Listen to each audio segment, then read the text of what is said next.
In Bali, Indonesia, on the sidelines of November's G20 summit of the world's largest economies, the United States, Japan, and the rest of the G7 group of industrialized nations announced a just energy transition partnership with Indonesia. Its goal is to help the world's fourth most populous nation transition to clean energy.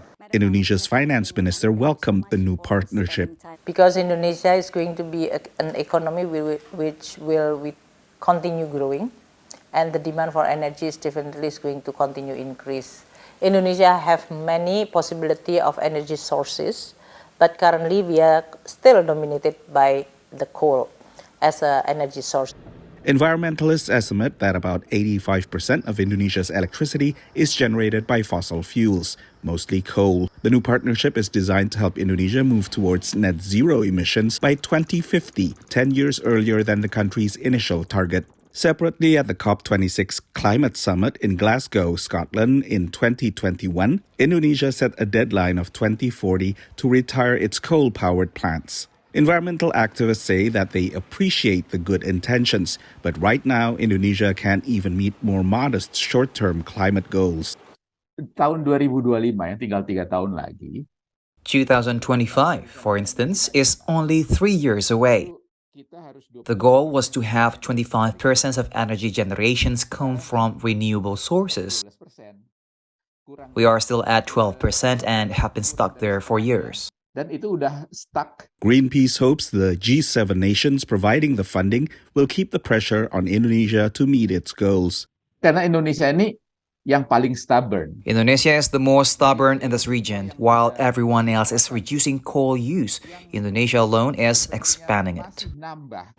Analysts note that Indonesia's ambitious infrastructure projects, including the recently opened high-speed rail project, financed as part of China's Belt and Road Initiative, has led to an increase in coal use.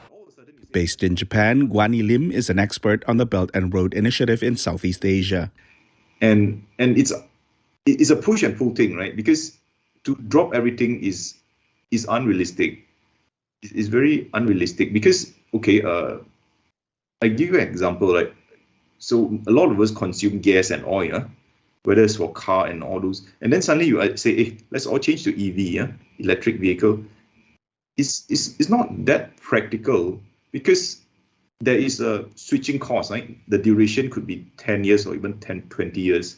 And within that 10 to 20 years, you have to reinvest just to maintain your existing, say, petrol station, gas station. That's the maintenance cost.